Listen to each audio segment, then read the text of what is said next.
Movie शुरू होती है एक कबीले को दिखाते हुए। ये लोग स्नो माउंटेन्स पर रहा करते थे और वहाँ के जंगली हाथियों का शिकार किया करते थे। वहाँ के हाथी पहाड़ों पर काफी कम आया करते थे और कभी कभी तो वो बिल्कुल भी नहीं आया करते थे, जिसकी वजह से इन कबीले वालों को भूखे ही मर जाना पड़ जाता था। और इसी बात को लेकर यहाँ के कबीले वाले काफी ज्यादा परेशान और अपसेट होते हैं। वहाँ पर एक सीनियर लेडी थी और सभी वहाँ के रहने वाले उससे माँ कहते हैं। माँ के पास एक एबिलिटी थी कि वो सॉल से बातें कर पा रही थी। वहीं पर उन्हें एक लड़की मिलती है जिस लड़की का नाम इवोलेट होता है। उसी कबीले का एक लड़का जिसका नाम डीले होता है। डीले इवोलेट को काफी पसंद करने लग गया था। डीले के फादर के पास एक व्हाइट रॉड भी था, क्योंकि जब भी वो शिकार करने जाते थे तो सबसे पहले वो ही शिकार किया करते थे। डीले के फादर डिसाइड करते हैं कि वो एक जर्नी पर जाएंगे। रात में डीले के फादर अपने फ्रेंड से कहते हैं कि मुझे जाना ही होगा, लेकिन मुझसे एक वादा करो कि इस बारे में तुम कोई भी बात किसी को नहीं बताओगे और ना ही ये रीजन बताओगे कि मैं आखिर यहाँ से क्यों गया हूँ। जिसके बाद वो अपना व्हाइट रॉड अपने दोस्त को देकर वहाँ से निकल जाते हैं।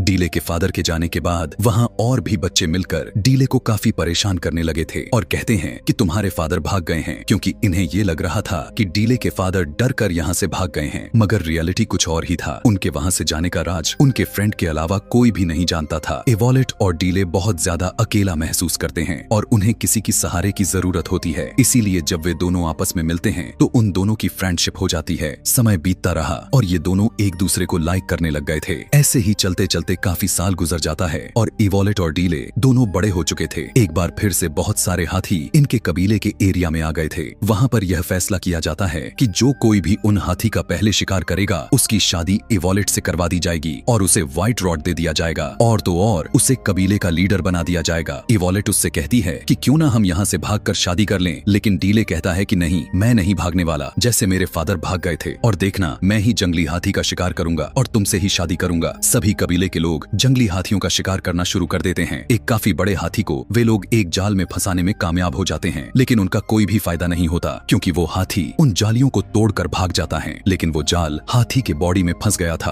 और सारे कबीले वाले उस जाल को पकड़कर लटक जाते हैं। हाथी की रफ्तार बढ़ती जा रही थी और सभी को जाल छोड़ना पड़ता है। सिर्फ डीले ही था जो उस जाल को पकड़कर रखा हुआ था। हाथी डीले को घसीटता हुआ पहाड़ी की ऊंचाई पर ले आता है। वहाँ पर लाने के बाद वो हाथी डीले पर अटैक कर देता है, लेकिन डीले उस हाथी को अपने भाले से हमला करता है, लेकिन उसे कोई भी फर्क नहीं पड़ता और वो एक बार फिर से डीले पर अटैक कर देता है कि तभी डीले एक बार फिर से उस हाथी पर अपने रॉड से हमला करता है और इस बार वो हाथी मर जाती है। उसी समय कबीले के लोग वहाँ पर पहुँच जाते हैं और सभी देखते हैं कि डीले ने इतने बड़े हाथी को मार डाला है। यह देखकर सभी बहुत ज्यादा खुश हो जाते हैं और डीले को वो व्हाइट रॉड दे दिया जाता है और फैसले के अकॉर्डिंग इवोलेट उसे सौंप दी जाती है और सभी फैसले ले लेते हैं कि इन दोनों की शादी करा दिया जाए। लेकिन डीले एक बात को सोचकर काफी परेशान था, क्योंकि सभी सोच रहे थे कि डीले ने जाल को नहीं छोड़ा था, लेकिन सच्चाई तो ये थी कि उसने भी उस जाल को छोड़ दिया था।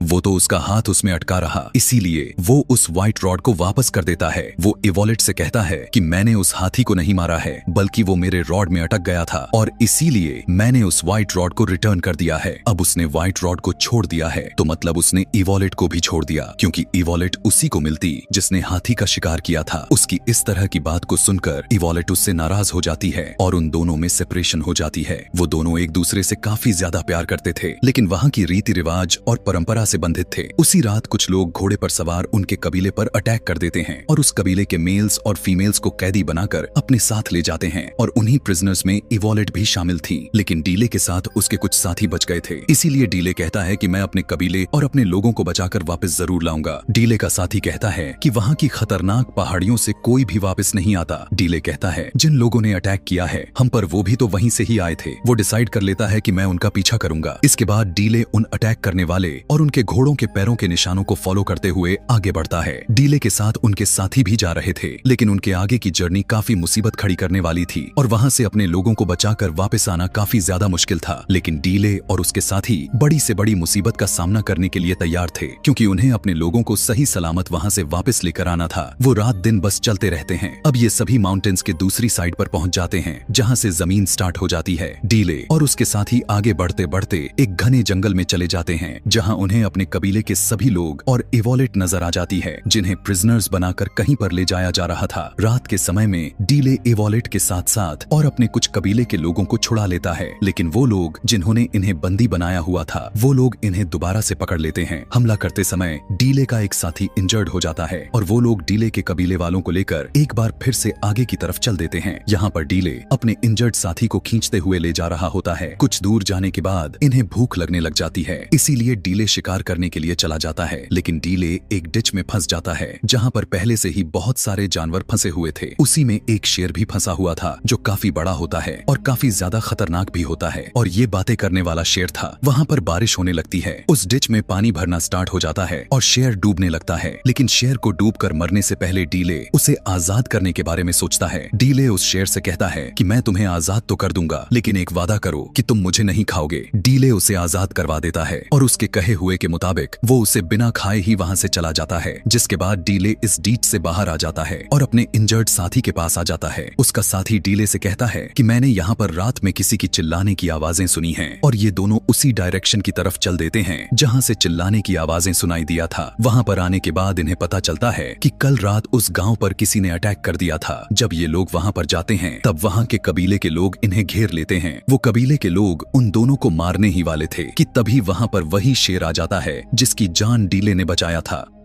उस शेर को देखकर उस कबीले के सारे लोग डर जाते हैं। वो शेर डीले की तरफ बढ़ने लगता है, तब डीले कहता है कि मैं तुम्हें बचाया था, मुझे पहचानने की कोशिश करो। उसकी बात सुनकर शेर डीले और कबीले के बाकी लोगों को बिना कोई नुकसान पहुंचाए वहां से चला जाता है। यह सब कुछ देखकर उस कबीले के लोग काफी हैरान हो जाते हैं और वो डीले और उसके फ्रेंड को अपने साथ ले जाते हैं और काफी अच्छे से उन दोनों का खातिरदारी करते हैं, उन्हें खाना खिलाते हैं। डीले उनसे पूछता है कि तुम हमारे भाषा कैसे जानते हो, जिस पर वो उससे कहते हैं कि काफी अरसा पहले एक आदमी यहाँ पर आया था और वो आदमी यहाँ पर कोई सेफ जगह देखने आया था और उसी आदमी से हमने आप लोगों की लैंग्वेज सीखी। यहाँ पर हमें पता चलता है कि वो आदमी कोई और नहीं बल्कि डीले के पिता ही थे। डीले उन लोगों से पूछता है कि इस समय वो आदमी कहाँ पर है। तब कबीले के लोग बताते हैं कि उन्हें डीमन सॉल्स अपने साथ लेकर चली गई हैं और कुछ हमारे भी लोग हैं जो उसके साथ चले गए हैं और वो एक ऐसी जगह है जहाँ से आज तक कोई भी बचकर वापस नहीं आया, लेकिन अब तुम ही हो जो हमें वहाँ पर ले जाओगे। तब डीले कहता है कि आखिर मैं ही क्यों। तब उसका लीडर बताता है कि हमारे प्रेडिक्शन के मुताबिक हमारे पास एक आदमी आएगा, शेर से बातें करेगा, वो आदमी हमारे लोगों की जान बचाएगा। उस कबीले के लोग उनके आसपास के सभी कबीले वाले लोगों को यह बताते हैं कि शेर से बातें करने वाला आ गया है। डीले के साथी उसे बताता है कि मैं तुम्हें एक बात बताता हूँ और वो ये है कि तुम्हारे फादर किसी से डर कर नहीं भागे थे। वो अपने कबीले की जान बचाने के लिए एक नए प्लेस ढूंढने के लिए निकले थे ताकि हमारे लोगों को भूखा न मरना पड़े। डीले उससे पूछने लगता है कि तुमने मुझे ये बात पहले क्यों नहीं बताई। वो कहता है कि तुम्हारे फादर ने ही मना किया था कि ये बात किसी को न बताया जाए, क्योंकि अगर उस कबीले के बाकी लोगों को पता चल जाता तो सभी लोग उस जगह को एक एक करके छोड़कर भाग जाते। इसीलिए उन्होंने मुझे ये कहा था कि मैं इस बात को छुपा कर रखूं। अब डीले के साथ उस कबीले के लोग पहाड़ों की तरफ चल देते हैं। वो सभी एक नदी के पास पहुंच जाते हैं और बोट्स में बैठकर आगे बढ़ते हैं, लेकिन डीले और उसके साथ में आए हुए लोग आगे बढ़ नहीं सकते थे क्योंकि उनके पास बोट्स नहीं थी। इसीलिए अब वे सभी डिसाइड कर लेते हैं कि वो पैदल ही अपना सफर तय करेंगे, लेकिन पैदल सफर करना काफी ज्यादा मुश्किल था क्योंकि उनके सामने बहुत ही बड़ा डेजर्ट था जिन्होंने उस रास्ते से जाना था और कोई भी उस डेजर्ट को आज तक पार नहीं कर पाया था। लेकिन डीले हार नहीं मानता। वो कहता है कि हम इस डेजर्ट को पार कर लेंगे, चाहे कुछ भी हो जाए, हम अपने लोगों को आजाद करवाकर ही ले आएंगे। इसीलिए ये लोग सुबह होते ही अपनी मंजिल की तरफ चल देते हैं। कुछ दिन सफर करने के बाद अब ये सभी डेजर्ट के दूसरी तरफ चले जाते हैं। वहाँ पर ये देखते हैं कि बहुत ही बड़े बड़े पिरामिड बनाए जा रहे हैं।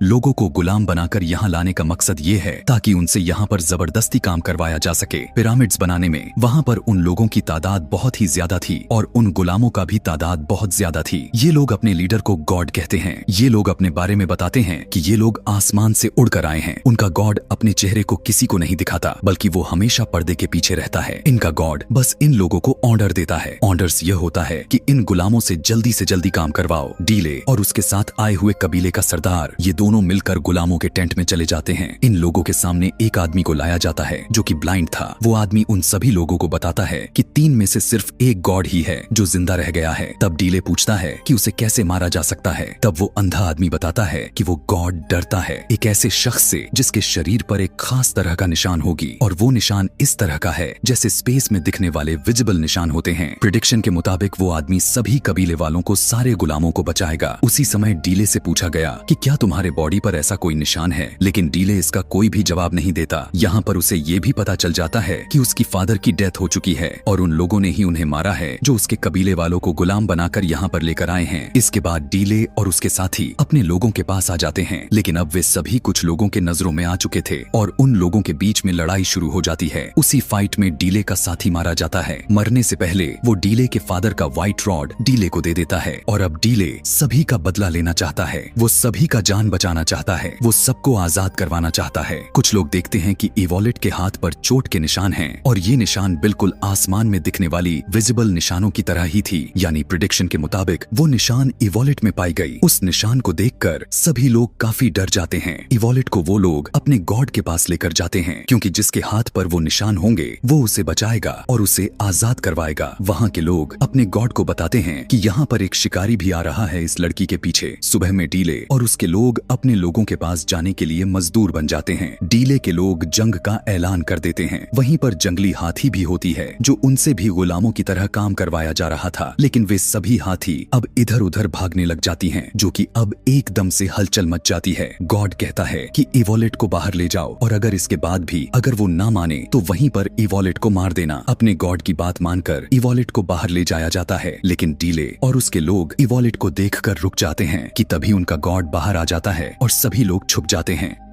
गॉड का एक आदमी सभी लोगों से कहता है कि जो भी इस लड़की को जानता है वो हमारे सामने आए और यहाँ से इस लड़की को लेकर जा सकता है, और हम वादा करते हैं कि हम इस बार उसे नहीं रोकेंगे। डीले कहता है कि मैं इवोलेट को लेकर जा सकता हूँ, लेकिन हमारे बाकी के साथियों का क्या होगा? लेकिन गॉड बोलता है कि वो अब हमारे लोग हैं, हमारे गुलाम हैं। उसकी इस तरह की बात सुनकर डीले उसकी बात मानने से इनकार कर देता है और डीले अपने व्हाइट रॉड को गॉड की तरफ फेंक देता है और व्हाइट रॉड के शरीर से आर पार हो जाती है। यहाँ पर अब डीले सभी से कहता है कि देखो, तुम सब यह भी हमारी तरह एक इंसान ही था, उसे भी तकलीफ होती थी और वो मारा जा चुका है। जिसके बाद दोनों कबीलों के बीच में लड़ाई शुरू हो जाती है और इस जंग में डीले के लोग जीत जाते हैं, लेकिन कबीले का वो आदमी जो उसके कबीले के लोगों को यहाँ पर बंदी बनाकर लाया था, वो इवोलेट को एक तीर से मार देता है, जिससे इवोलेट मर जाती है। बदले में डीले उस आदमी को भी मार डालता है जिस आदमी ने इवोलेट पर तीर मारा था। डीले अपने कबीले वालों को और बाकी के गुलामों को यहाँ पर बचाने के लिए आया था, लेकिन उसने इस लड़ाई के दौरान अपने बहुत से लोगों को खो दिया। माँ, जो कि उन्हें दूर अपने कबीले से देख रही होती है, वो उन्हें पावर दे रही होती है, जिसके बाद माँ अपनी जान की कुर्बानी देकर इवोलेट की जान वापस ले आती है और इवोलेट दोबारा से जिंदा हो जाती है। जाने से पहले कबीले के वे सभी लोग जिन्होंने डीले को रहने खाने के लिए जगह दी थी, वो डीले को कुछ बीज देते हैं। वो डीले को कहते हैं कि तुम्हारे फादर चाहते थे कि तुम इन बीजों को अपने कबीले पर लेकर जाओ और इन्हें वहाँ पर उगाओ। डीले भी ठीक ऐसा ही किया। वो अपने जगह पर जाकर उन बीजों को उगा देता है और वहाँ पर पौधे लगने लगते हैं। आज से अब इन्हें कभी भी भूखा मरना नहीं पड़ेगा और ना ही कभी ये इधर उधर भटकेंगे। और यहीं पर ये कहानी समाप्त हो जाती है।